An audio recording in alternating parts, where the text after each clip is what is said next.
Hello friends. आज की जो वीडियो का शीर्षक रखा है वो शीर्षक है एफआईआईज की सेलिंग से लंगड़ा हुआ बाजार। यानी कि कहने का मतलब ये है कि अब बाजार ठीक से नहीं चल पा रहा है। और बाजार ठीक से क्यों नहीं चल पा रहा है उसका रीज़न मैंने आपको लिख ही दिया वीडियो में। और एक और टैगलाइन जो है हमने यूज़ की है वो ये यूज़ की है कि जो रिस्क है तो इश्क है। स्कैम 1992 के बाद ये बड़ी पॉपुलर लाइन थी कि भाई बाजार गिरेगा तो उठा लो ना, बाय द डिप।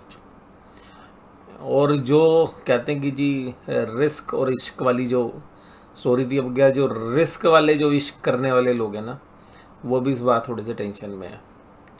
और थोड़े से नहीं, बहुत भयंकर टेंशन में है। क्योंकि अब की यार ना उन लोगों के साथ ना सोशल मीडिया नेगेटिव हो गया है। और सोशल मीडिया पे हालांकि अब चर्चा बहुत भयंकर रूप से है कि जी मार्केट में क्रैश आएगा।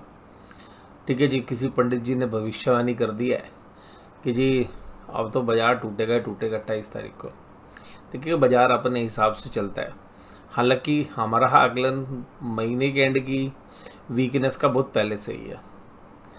और अभी जिस तरीके से आज बाजार 221 पॉइंट टूटा, इसमें समझने वाली बात क्या थी? समझने वाली बात यह है क्योंकि पहले लेके आते हैं आपको एफआईज के डेटा पे। एफआईज के डेटा में सबसे खास बात है कि इस बार एफआईज का डेटा इस महीने के बेसिस पे ओवरटेक कर गया डीआईज को। यानी कि सेलिंग का डेटा डीआईज से भी ऊपर चला गया। और आज जब एफआईज ने माल बेचा 7,400 करोड़ का, तो डीआईज ने पूरी जान फूंक दी और 5,000 करोड़ का ही माल खरीदा लगभग। और वीकली एक्सपायरी थी निफ्टी की। तो एफआईआईज अगर इसी पेस में रहे, जैसा मैंने आपको पीछे भी कहा था, तो शायद जो है टेक्निकल सपोर्ट टूटा है उसके बाद अगला पड़ाव 24,150 24,100 के आसपास आता है निफ्टी में। और एफआईआईज अब इस तरीके से माल बेच रहे हैं कि उन्होंने पहले बाजार को ऊपर खींचा, भाई जिसके भी शॉर्ट है ना सब हटाओ। तो शॉर्ट वाले प्लेयर बचे नहीं, सबके शॉर्ट के मंदी के सौदे कटवाए पिछले महीने की एक्सपायरी में। और अब क्या हो रहा है, अब सबने कर रखी थी तेजी, तो लोग एवरेज कर रहे हैं, एवरेज कर रहे हैं। तो रिस्क है तो इश्क है। तो वो जो रिस्क का इश्क जो है ना, वो अब क्या तेजी करने वाले ऑप्शन ट्रेडर में फंस गया। यानी कि जो कॉल खरीदने वाले थे वो तो इस वीकली एक्सपायरी में निपटा दिए, और जो बचे हुए हैं उनका भी जो है प्रीमियम डीके हो गया है। तो तेजी करने वालों को इस बार ऐसा हुआ है कि रिलीफ नहीं मिली है। तो ये जो रिस्क है, तो जो कोविड के बाद नए ट्रेडर्स आए हैं उन्होंने तो ये अभी केवल एक झलक है, देखिए कि इस तरीके की भी करेक्शन होती है। मुझे अभी भी पर्सनली ऐसा लग रहा है कि ये करेक्शन और सीवियर होएगी और बाजार यहाँ से भी और टूटेंगे। हो सकता है कि अगला महीने का टाइम लग जाए, नवंबर, मतलब अभी 1 डेढ़ महीना आपको हो सकता है कि अभी यहाँ से बाजार ऊपरी लेवल से 5-6% टूटे हैं। तो हो सकता है कि अभी 5% और टूट जाए। लेकिन आप कहोगे कि ये सीधा स्ट्रेट लाइन में टूटेंगे, तो हो सकता है कि स्ट्रेट लाइन में ना टूटे। इस बार बाजार के जो बड़े प्लेयर हैं, स्मार्ट मनी जो है ना स्मार्ट तरीके से खेल रही है। और जो लोग भी माल नहीं खरीदा था उन्होंने भी पिछले महीने एंटिसिपेशन में किया, बाजार तो टूट नहीं रहा, उठा के माल खरीद लो। यानी कि जब मैं ये कह सकता हूँ कि लास्ट पायदान पे खड़ा हुआ इन्वेस्टर जो इंतज़ार कर रहा था कि यार मैं बाजार की करेक्शन में माल खरीदूंगा, उसने भी पिछले महीने माल खरीद लिया। तो जब ऐसा व्यक्ति माल खरीदता है तो उसके बाद ही बाजार में करेक्शन आती है, और बाजार अब बिल्कुल भी रिलीफ नहीं दे रहा है। और बाजार ओवरसोल्ड तो हो गया, लेकिन ध्यान रखिएगा बाजार में मूव्स दोनों साइड के आएंगे, लेकिन बाजार की अंडरटोन बेरिश है। तो जो राइज आ रहे हैं वो केवल एक सेलिंग अपॉर्चुनिटी। और आज देखिएगा बाजार में हुआ क्या। बाजार सुबह खुले बढ़िया, और जिस तरीके से बाजार में सुबह सुबह बहुत बार झटका आता है, इस बार झटका आया, और बट इस बार जोर का झटका जोर से ही लग गया। जनरली क्या होता है, यहाँ से बाजार उठा लेते हैं तो बुल्स, और फिर दिन भर ऑप्शंस में जिसने खरीदी उसको कॉल हो या पुट हो, पैसे ही नहीं दिए, क्योंकि ये लोग सुबह ही लगा दिए थे। और जो प्रीमियम थे उससे जितना बाजार टूटा भी बाद में, तो उससे ज़्यादा तो भाई से प्रीमियम दे दिया होगा ऑप्शन का। तो अल्टीमेटली ऑप्शंस के सेलर का ही दिन था आज भी, बट इंट्राडे बेसिस पे। और हमारा आउटलुक अभी भी हम मान के चल रहे हैं कि बाज़ार अभी भी ओवर वैल्यूड है। तो लेकिन निफ्टी से ज़्यादा बैंक निफ्टी से ज़्यादा मुझे लग रहा है कि जो स्मॉल का मिड कैप है ना, उसमें भी और पेन है। और वो तब पेन सीवियर होगा अगर इंडेक्स यहाँ से नहीं उठा। तो अल्टीमेटली जिनकी इंडेक्स में एफएनओ के अंदर अपनी पोजीशंस हैं तेज़ी वाली, वो अपनी पोजीशंस को बचाने के लिए जब अपने जो प्लेस्ड शेयर्स हैं, जो कि म्यूचुअल फंड्स के यूनिट्स हैं या स्मॉल कैप या मिड कैप शेयर्स हैं, वहाँ पर जब बिकवाली शुरू होगी, तो उसके लिए हमें इंतज़ार करना पड़ेगा एक्सपायरी का। देखते हैं अब एक्सपायरी में क्या होता है। तो चांसेस तो हैं, लेकिन अगर जिस तरीके का रूट बदलेगा वो भी मैं आपके साथ डिस्कस करूँगा। बट अभी तक जो सेलिंग प्रेशर है वो एक सीवियर। और मैंने आपको कहा था कि भाई अगर 800 टूट गया ना, तो 800 टूटने के बाद बाज़ार की जो अंडरटोन है वो जबरदस्त तरीके से बेरिश हो जाएगी। आप बाज़ार यहाँ पे बेरिश, मैं आपको ये भी कहता हूँ, देखिएगा पिछली बार जब यहाँ पे बाज़ार टूटा था, जो आप स्क्रीन पे देख पा रहे हैं, तो ये बाज़ार में गैप डाउन मारा था इन लेवल से जब बाज़ार टूटा था। तो अल्टीमेटली ये बहुत अच्छे चांसेस हैं कि बाज़ार यहाँ से वन वे जो है धीरे धीरे करके आपको अगले महीने मतलब इस महीने की एक्सपायरी तक, यानी कि अगले वीकली एक्सपायरी तक, इससे जो आगे आने वाली उससे भी आगे वाली में हो सकता है आपको 24,000 के दायरे बाज़ार दिखाता हुआ नज़र आए। और यहाँ पर एक अच्छा बेस है, तो इस बात की बहुत अच्छी संभावना है। तो ऊपर की तरफ अगर हम देखें तो मेरे लिए अभी भी लेवल्स 25,300 हैं। जब तक 25,300 पार करके ऊपर बाज़ार नहीं जाता है, तब तक हर राइज एक सेलिंग अपॉर्चुनिटी और 25,300 एक स्टॉप लॉस है।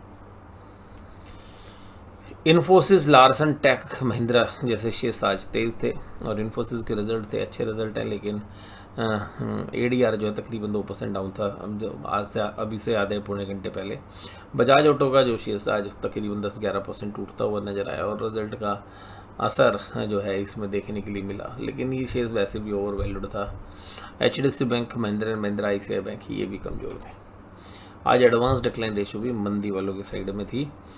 इन्फोसिस, टेक महिंद्रा, पावरग्रिड जैसे शेयर्स तेज थे और Bajaj auto, Shriram finance, Nestle, Mahindra and Mahindra, hero MotoCorps, UltraTech सारे शेयर्स गिरावट में थे। और बजाज ऑटो तो हालांकि मैंने लास्ट में 11% देखा था, ये तो तकरीबन 13% के आसपास की कमजोरी करता हुआ नजर आ रहा है। उसके बाद निफ्टी बैंक 51,288, 500 पॉइंट की कमजोरी मामूली सी है।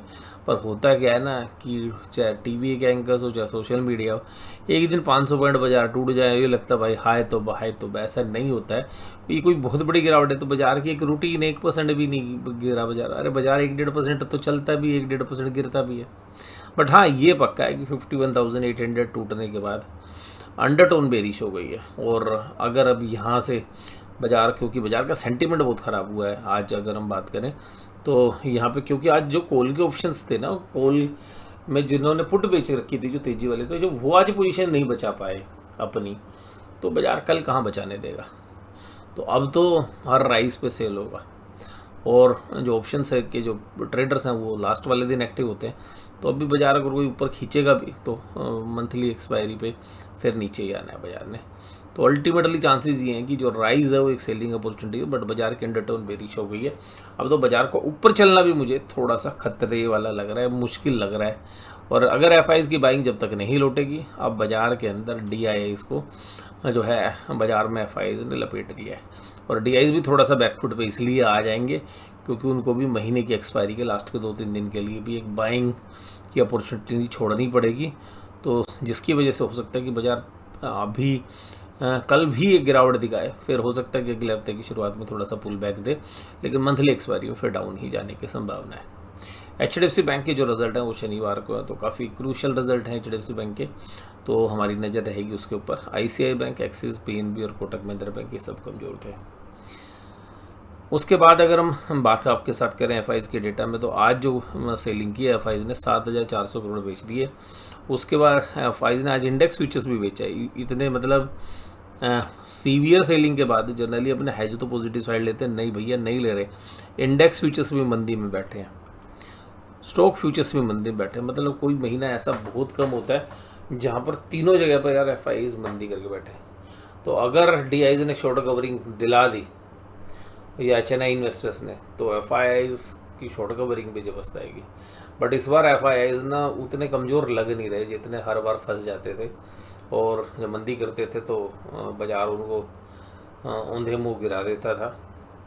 और अब की यार लग रहा है कि एफआईआईज कोई बहुत बड़ा गेम खेल रहे हैं और एफआईआईज इस बार एग्रेसिवली सेल कर रहे हैं। और अगर ये सेलिंग अगले 5 दिन और चली इसी तरीके से तो जो रिटेलर्स जो उनको रिस्क से इश्क है वो सब गायब है। फिर अब अपने पोर्टफोलियो को बचाने की जो है भगदड़ जो है मच सकती है। तो ध्यान रखिएगा यहाँ पे। मुझे अभी भी लग रहा है कि जिस तरीके से बाज़ार के अंडरटोन है, बाज़ार राइज करेगा बीच बीच में, लेकिन बाज़ार में जो सेलिंग सेंटीमेंट है वो जबरदस्त तरीके से पनप रहा है। और जब तक 25,300 के ऊपर निफ्टी नहीं जाता मुझे नहीं लगता कि बुल्स बाज़ार को कंट्रोल करेंगे। और यहाँ पे निफ्टी 221 पॉइंट की कमजोरी के साथ बंद हुआ। Bank Nifty 512 point. Dow Jones देखिएगा 122 पॉइंट की कमजोरी। 74 पे ब्रेंट क्रूड है और ऑप्शन चेन के डेटा बेहद ही कमज़ोर।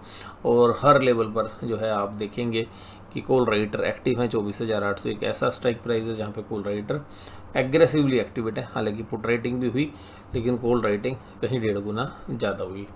और अगर ऑप्शंस के प्रीमियम की भी अगर हम बात करें तो ऑप्शंस के जो प्रीमियम हैं वो भी ये इंडिकेट कर रहे हैं कि भाई पुट साइड के जो भाव हैं वो बढ़े हुए हैं। और पुट साइड के जब भाव बढ़े हुए हैं अल्टीमेटली तो ये इंडिकेशंस क्या आ रहा है, ये इंडिकेशन ये आ रहा है कि भाई बाज़ार के अंदर रिस्क बना हुआ है। उसके बाद निफ्टी के बाद बैंक निफ्टी में बात करूँ तो बैंक निफ्टी में इतना मजबूत डेटा है नहीं, बट 51,500 के ऊपर एक अच्छी खासी राइटिंग आज हुई बाजार टूटने के बाद। और आज फिर 51,800 जैसे ही टूटा ना बाजार बिल्कुल तहस नहस होता हुआ नज़र आया। अगर हम देखें तो ये देखिएगा 51,800 का जो लेवल है वो सुबह ही टूट गया। टूटने के बाद 51,800 जैसे ही टूटा, टूटने के बाद देर नहीं लगाई, ठीक है, 15 मिनट के अंदर 51,400 था। तो 400 पॉइंट ऐसे सुहा होगा। फिर आज बाजार पूरे दिन भर उठने ही नहीं दिया। तो बाजार आज पूरा का पूरा बियर कंट्रोल में था। तो आज की इस वीडियो में बस केवल इतना ही। वीडियो में जुड़े रहने के लिए आपका धन्यवाद। Thank you very much.